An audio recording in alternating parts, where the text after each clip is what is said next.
Aquí amb l'Helena Casas, un any més guanyadora aquí a casa del Trofeu Internacional Ciutat de Barcelona de pista. Aquest any a la velocitat i el Keirin.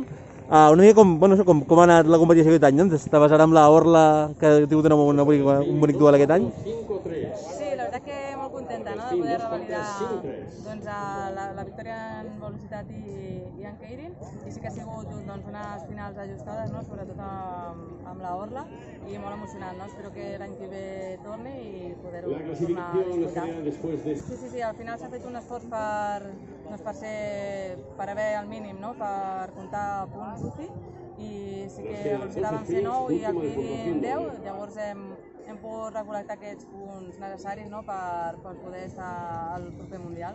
I què espera a partir d'ara pel que queda de temporada? Doncs ara ja estem a finals de temporada, falta només l'europeu i el Mundial, i bueno, em trobo en bon estat de forma i espero doncs, poder fer un bon resultat allà, i sobretot a l'europeu, que l'any passat vaig fer bronze al Keirin, doncs m'agradaria poder repetir podi en aquesta prova. Perfecte, doncs molta sort i fins la pròxima. Jordan Casa, el guanyador del Keirin i de la velocitat aquí al Trofeu Internacional Ciutat de Barcelona. First of all, congratulations. You look, with the consequences of the crash at the end of the Keirin. First of all, how are you feeling? I am still very happy, you know. I did crash, but we finished the race. I was just so happy I wanted to lie down. But I have loved it here. The sun has been shining. I love the track. And winning feels good, so yeah, it's good. Did you know this Barcelona track?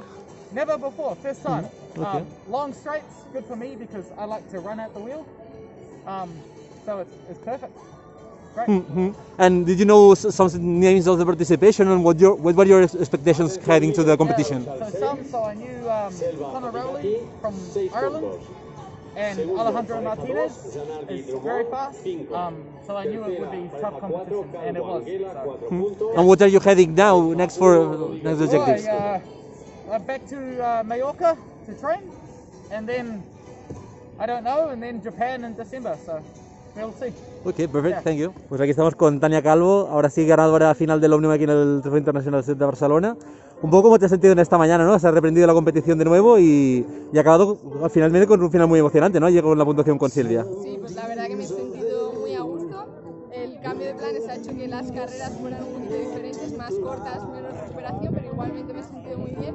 Y bueno, también el terminar así, ¿no?, con el sprint final en el que se debate quién gana la victoria, pues creo que es muy positivo, porque al final esto es un espectáculo lo que hacemos para el público, y responder así pues ha sido una manera muy bonita de llevarme la victoria.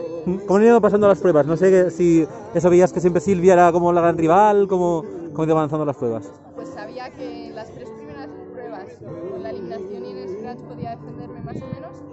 Después la tempo es la que más dudas tenía, y finalmente la puntuación, que todavía por el cambio que he hecho de la velocidad al fondo puede que sea la prueba que más me cueste a la hora de adaptarme. Entonces sí que la afronto con un poco más de respeto, pero siempre con muchas ganas para hacerlo lo mejor posible, y obviamente aquí pues quería llevarme la victoria, así que me ha tocado darlo todo, y ese final espectacular me podría llevar la victoria. Genial. ¿Y qué viene ahora en lo que queda de temporada? Pues si todo va bien, tenemos una concentración con la española, que hay europeos y mundial, entonces veremos si estoy a la altura y puedo conseguir estar en esa selección. Genial. Moltes gràcies. Aquest any sí, guanyador del fons d'aquí del Trofeu Internacional Ciutat de Barcelona de pista. Una mica que amb el canvi de plans, no?, amb menys participació avui diumenge, però una mica com t'has vist les competicions? Sí, bueno, una victòria sempre és una victòria, encara que s'ha notat molt la baixa participació, en canvi, el dia d'ahir, però bueno, molt content amb haver guanyat i content, sí. Quines expectatives et plantejaves aquí abans de venir?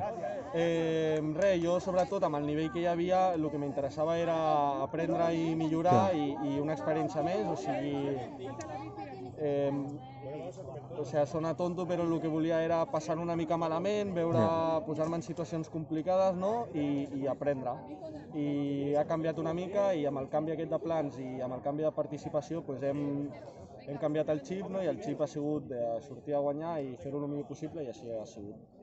Això els últims anys, ja que començaves a participar aquí al trofeu, diguem que t'hem anat veient créixer, no, aquests anys? Sí. Ara ja corrent amb l'elit, amb l'espanyola, corrent participacions internacionals. Una mica què espera ara a Mr. Mini? Primer el que queda de temporada i després... Doncs ara el que queda és una concentració a València amb la selecció espanyola i doncs, seguidament a l'europeu a Suïssa i al mundial a França. Perfecte. Torrem.